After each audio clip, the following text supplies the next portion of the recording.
Today I'm going to be showing you guys how to replace the turbocharger on your Subaru. Now this is going to be pretty similar across all turbo EJ based Subaru generations. If you have a 2015 plus WRX or any FA20 based vehicle, this is not really going to be same to you, but if you have like an older WRX, STI, Forester XT, Outback XT, Legacy GT like the one behind me, this should be pretty similar. Now, this turbocharger is an OEM IHI VF52 that we're gonna be putting on this car. Now, I know some people are gonna ask why put a stock turbo back on the car again, or at least another brand new stock turbo on the car. Whenever it comes to, if you go to replace your turbo and you use an aftermarket one, there's typically going to be tuning required, supporting mod upgrades, fuel system, boost controllers, things like that. And for these guys, it doesn't make sense to do that, so we're just gonna put another stock turbo on the car, so that way they don't have to retune it, they don't have to change anything, new turbo in, they're good to go. So let me show you the car, the process we're gonna be following. There are multiple ways to do this. I'm going to do the way that is the easiest for workflow. You can definitely do this multiple ways, but this should get you by. This is the car that we are working on today. This is a 2008, I believe, Legacy GT. It is an automatic transmission car. So to get to the turbocharger, they're really not too bad on these cars. Your turbocharger is going to be located right here. If you follow the intercooler down, it's going to be here. If you have a WRX and STI that doesn't use the bolt-on style intercooler, it's going to be in the exact same spot. Instead of having two 12mm bolts holding the intercooler to the turbocharger, you're going to have just a normal like worm gear clamp. You're going to have one there and then one right here for the throttle body. So this really isn't too bad of a thing to do. A lot of people get stressed out when it comes to replacing turbochargers on these things. So I'm going to be draining the coolant out mainly because I want to get this coolant expansion tank out of the way. I like to free up as much room around whatever I'm working on as possible, just to give me a little bit more clearance to be able to get my hands in there and just maneuver, because it's already going to be a little bit tight. So first thing we'll do, drain coolant. To drain the coolant out, it's typically going to be in one of two spots. You're either going to have this little fitting right here on the edge of the radiator, or you're going to have one right up here on the side of it. So we're just going to pop that guy out right there, let all the coolant drain out.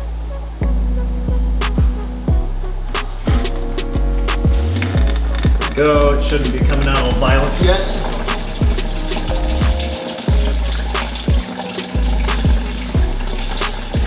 We're gonna start by getting this expansion tank out of the way. We've got one hose here, one hose here, one hose here, and then there's gonna be one more on the back side right down there. That's gonna go over to the turbocharger side over there. So we'll go ahead and get this thing out of the way, and then we can also pull out this intercooler here. So we're gonna have a 12, and then over here, we're gonna have the bypass valve clamp, as well as the bypass valve hose here, which I don't know why that's so long. I did not do that. And then we'll have the hose clamp here for the intercooler, and we can get this intercooler out of the way. So start with the expansion tank there. I just like to try to clear out as much room as I can in here before working, just because it just makes things so much easier when you have the room to be able to maneuver around. If you have an AOS, you'll have coolant lines going to it. If you don't have an AOS, don't stress it. Normally, if you twist them a little bit, they'll come off a little bit easier. That's not always the case, but sometimes it's the case. This car, like I said, was taken apart not too long ago, so it should cooperate fairly nicely for us. All right, now to get this guy off, we have one 12 right down there. We can hit the 12 right down here that holds the coolant expansion tank on. And then we can pull this thing up to get it out of the way. This guy will come up, and we can just set it right there. So it gives us a little bit more access down here to get down to our turbocharger.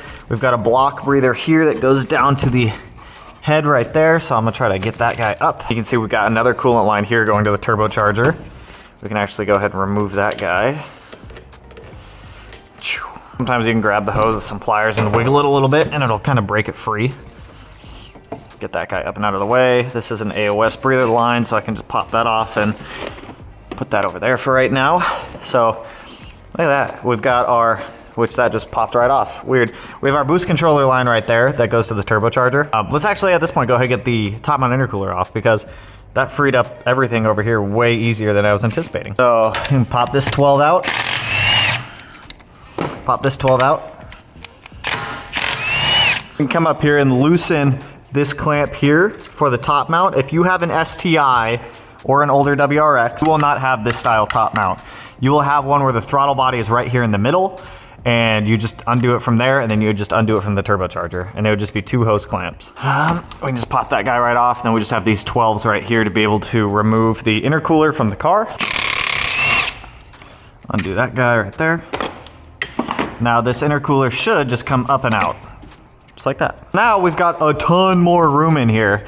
So what we can do next is go ahead and start hitting these downpipe bolts. The top mount intercooler and this coolant expansion tank moved out of the way. You guys can see how much more room we actually have to access the turbocharger here. So we're gonna have one oil feed line right here on the top of the turbocharger. It's gonna be on every single one. And then off of the wastegate and the boost reference, you're gonna have a 1/8 line coming off of this little T that's gonna go to your boost controller.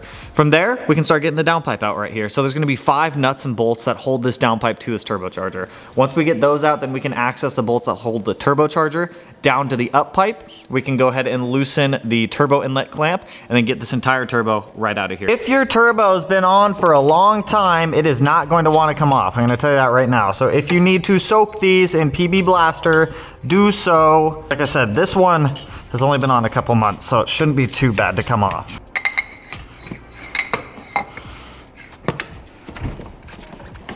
There we go.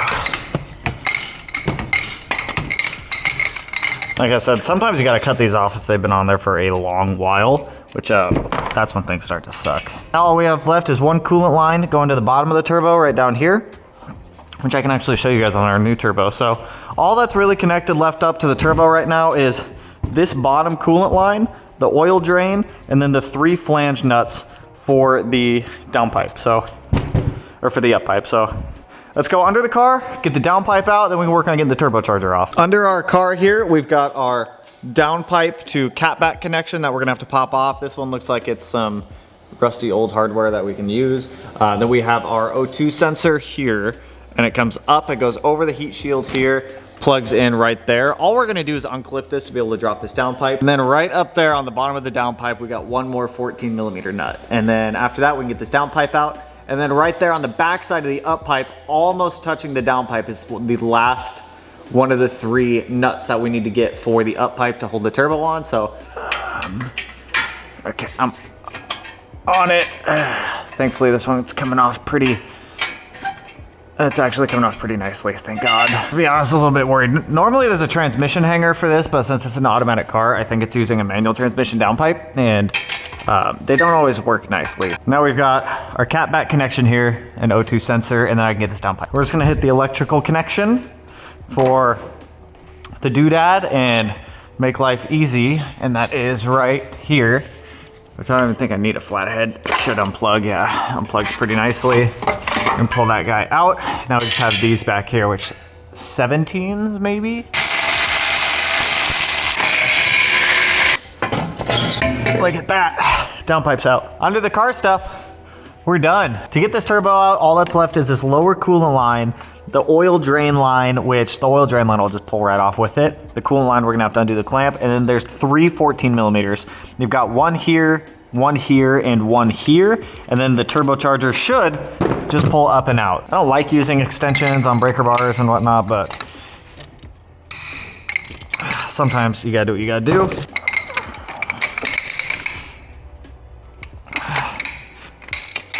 There we go. All right, now the last one's gonna be behind the turbo, right back here. Now there are 2.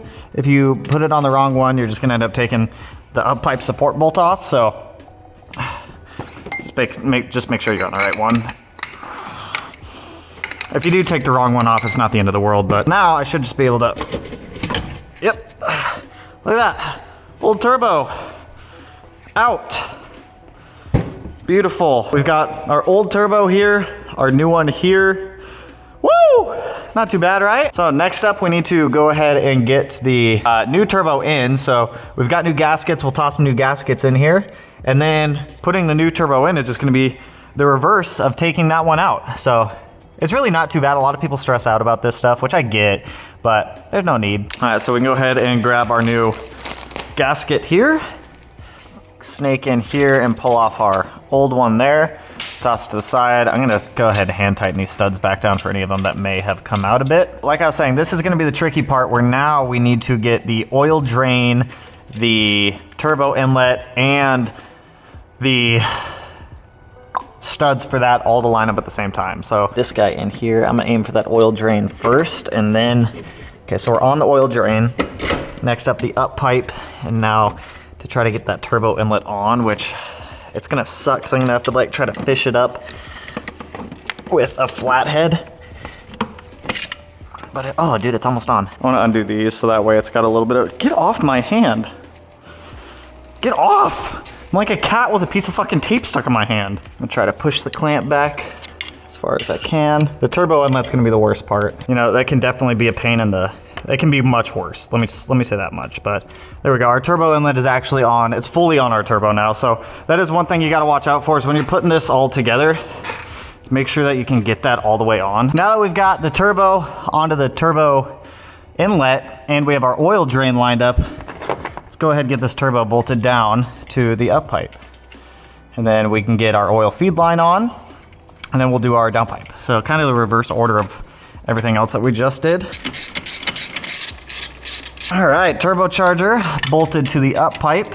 Let's actually go ahead and get our lower coolant line on, and then our oil feed line. This guy again. Go right over that, and then, oh yeah. Oh yeah, now she's on. So we can put our new banjo crush washer on.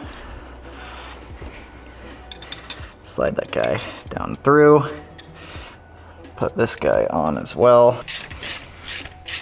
Now we can jump back under the car, get the downpipe on, and then from there it's pretty chill time. Let's head back under. So I can see it right there. It's not gonna be a fun time to get that guy back on, but it's gotta go on. So I'm gonna stick those pliers right there for now. Hopefully I don't forget them.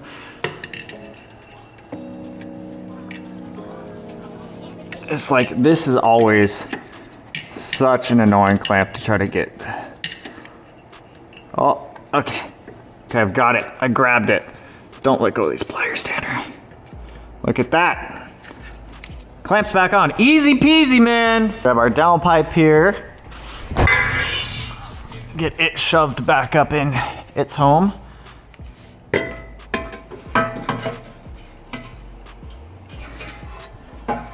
Come on. Up. There we go.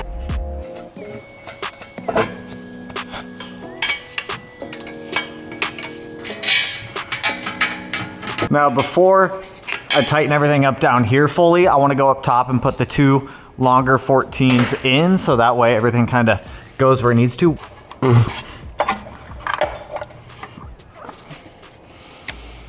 There we go. O2 sensors plugged back in. All right, let's jump up top, get the turbo bolted to the downpipe, and then we can come back under and tighten all this up. So we're gonna grab these longer guys here and feed them through the back side of the turbo to downpipe connection, and then start threading them in. I like to do it this way before tightening everything under the car, so that way I can make sure that everything up top is aligned.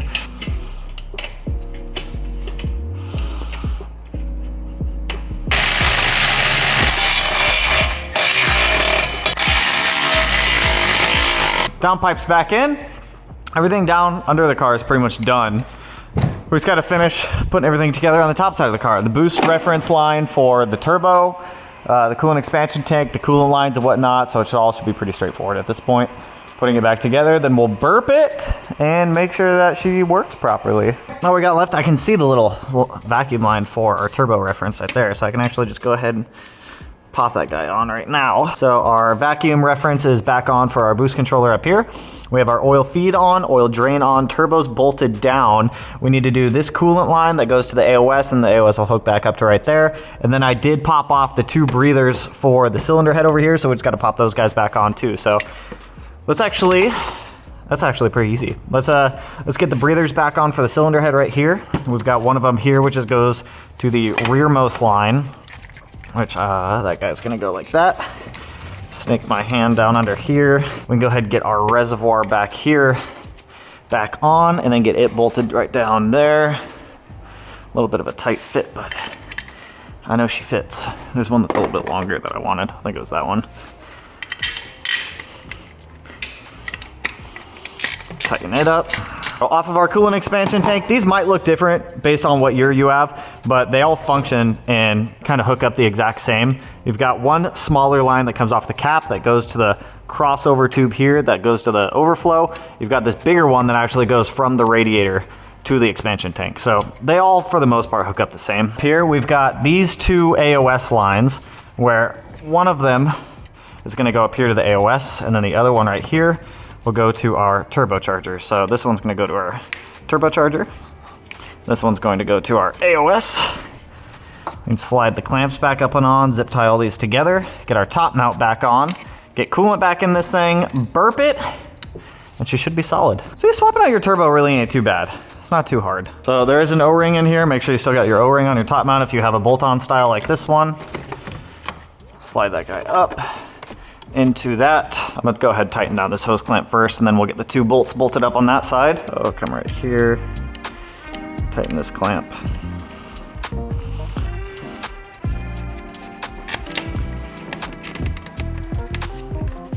If you don't have one of these kits, I'll link it down below. They work wonders for burping cars and cooling systems and whatnot.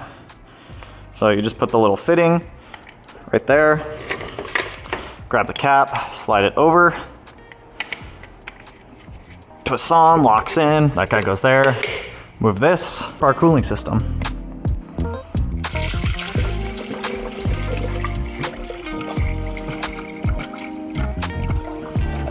You may have to massage your radiator hoses to get coolant to go down, but you see, it'll go in. You just gotta kind of get past the air bubbles that are in there.